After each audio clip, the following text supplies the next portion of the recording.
A beautiful good evening to everybody. I haven't been away and I haven't been lounging about. I've been working very, very hard on the driveway, and I've got something rather remarkable now to show you, because I don't know if you remember all the bamboo that I had in one particular place down here, but I've cut all the bamboo down to ground level, and you can see here the whole space is opened up. It took me a long time because I had to cut each piece of bamboo piece by piece in order to get it down to the ground level that I wanted. It will of course regenerate, but it'll be a few years before it's back up to the height where it was obscuring the trees. So now you can see this beautiful space catching the evening sunlight. That's it in relation to the cottage. And the bamboo was all here in this part of the land. So I've still got a bit of a stack of bamboo to move. I'll show you where I've put most of it. Also, I've cut all this back here. And so all the forsythia I've taken right down. And the other shrubs that were along here, the snowberry bush. So that is now a couple of stacks of stuff to be moved. I'm going to move them back in amongst the trees behind and leave them there as habitat piles, and also to biodegrade down and to create more earth. Very, very healthy to do this for the insect life. Now I've noticed this year there's quite a lot of very small moths, and I think it's because of all the little piles of cuttings and small branches and leaves that I've allowed to build up around the land, because that of course is wonderful nurturing habitat for all those insects which are disappearing. So what do you think of this space now? Isn't that rather beautiful?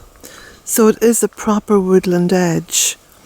So if you look to this area where I've just been cutting along the road here, but I've also been taking that back a little bit. But what I'm doing is I'm lowering the shrubs and letting the trees be seen. So I'm quite excited about all this actually. In fact, I'm very excited about all this. It's been wonderful doing this. So I've been out today. I took a little bit of a spin out to the local garden centre, and I have chosen a bench which I have bought. It's going to be delivered on Friday, and it's not going to go here. I might get another bench for here. It's going to go down near the stream. So I think Jack's quite excited as well by it all. But aren't these trees beautiful? I'll point them out to you now. This beautiful big healthy one here is a sycamore, and that one I grew from seed. This is a birch. Rather beautiful, isn't it? Delicate little leaves on it. This one here is one of the trees that my father bought me.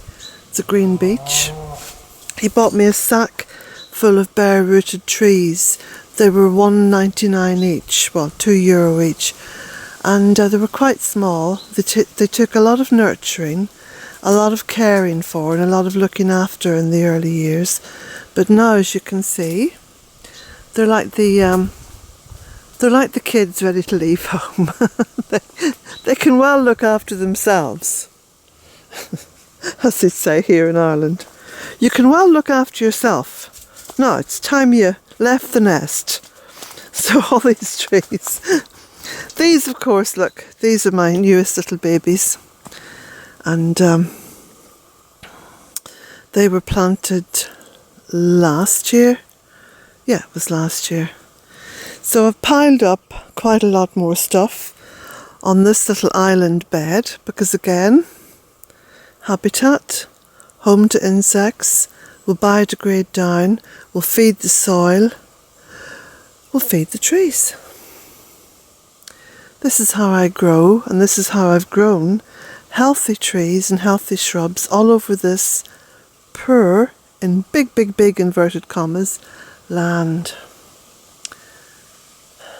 So, there's another little birch there. That little one is a green beech. So I'll show you where I put the cuttings.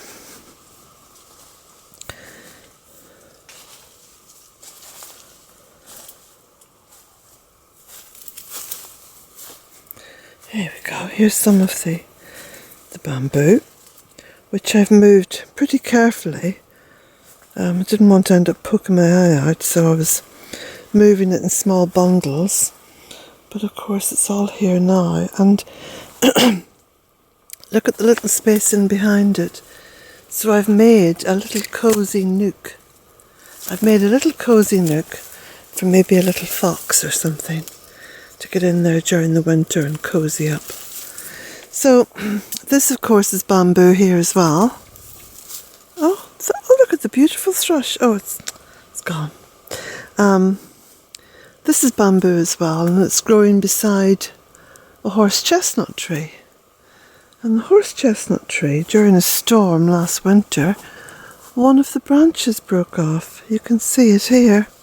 Well, it didn't completely break, mind you. And what I did, I got up there and I kind of wedged it up a little bit so as it wasn't going to be broken off from the main stem. And voila, look, it kept growing. And the leaves came out, and it's now settled into this little space. And you can see it's starting to kind of curve up now towards the light. Very healthy. So, you know, sometimes when something like this happens, just wait and see. Don't be quick. Don't be in a rush to jump in there and neaten it all up and cut it all back. Wait and see. Give it a chance. Because that's what I've done here. And now it's rewarded me by helping to create a very natural arch. So that's a good outcome.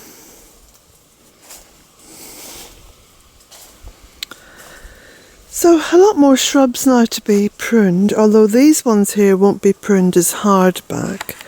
I'll take those down by about half, and a fair bit of tidying up to do up around here. So I'm just going to make this one what's called a raw video.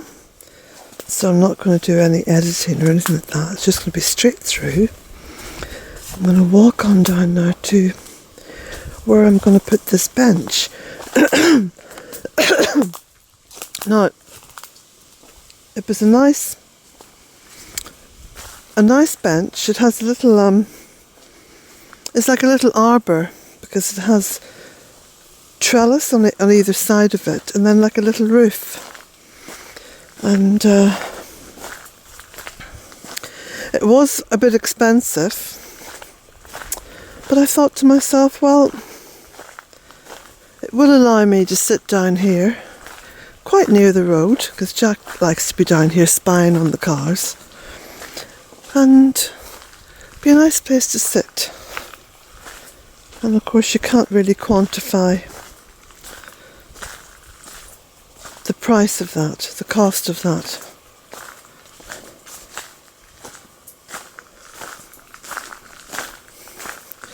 So I'll show you where I'm going to put this seat. And there's some more cutting back. I can't remember if I showed you that. I may have done. So there's those 3 beech trees. The one on the end is a birch, and that's dead now. Because that did snap in the storm years ago. I just left it there. So I've got these 3. So I'll be cleaning up these ones now as well, crowning them, as they say. There's been a lot of rain over recent days. In fact, this morning it was raining up till about midday and very grey.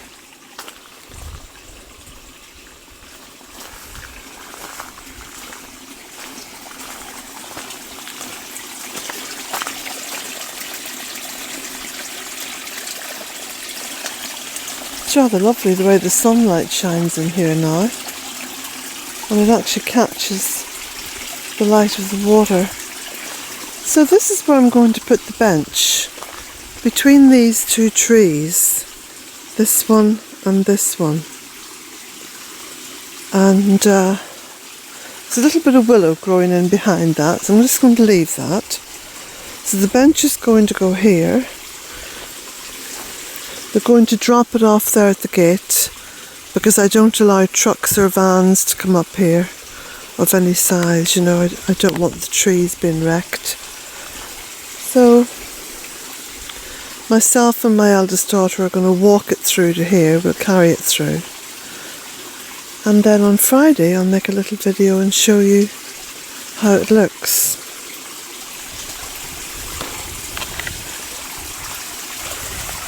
You can see the water, I don't know if you can see actually in this light, but the force of the water has been sort of scooping out little pools, and it's become much more defined now, this series of pools and waterfalls, even down here. There's the boy going down there for a wee drink, because all that's spring water.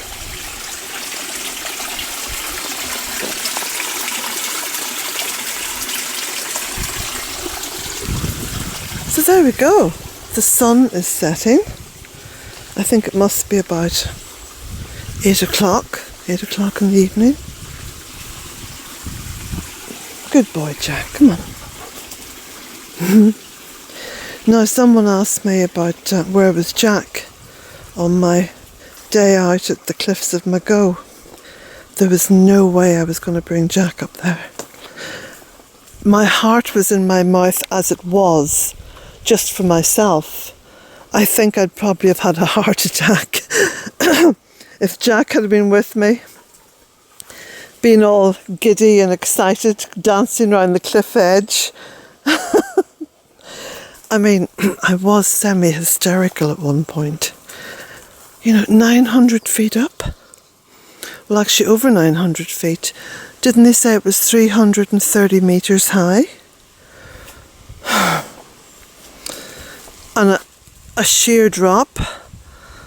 Nothing to break your fall. No, I wouldn't have risked taking Jack with me. No way.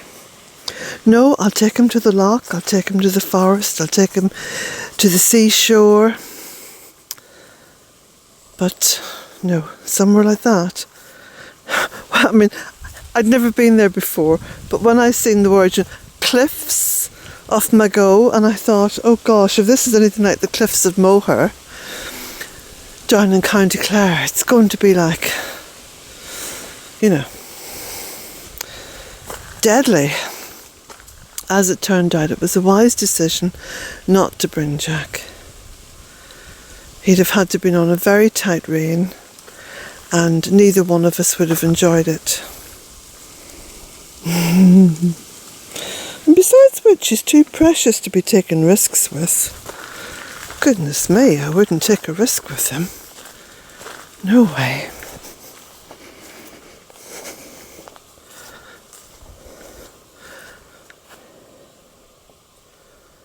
There we go.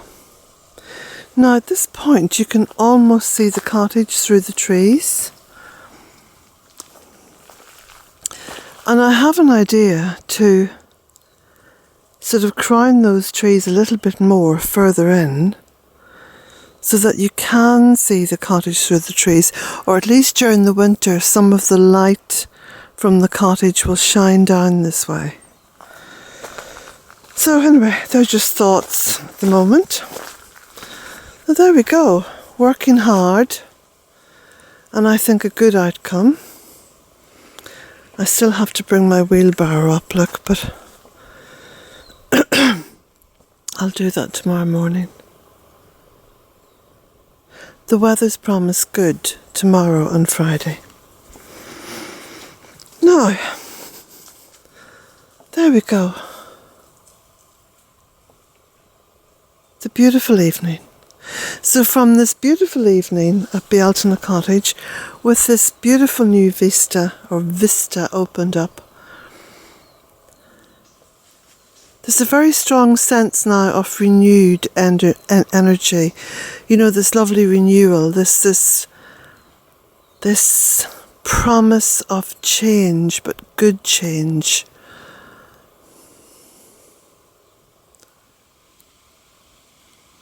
I love it.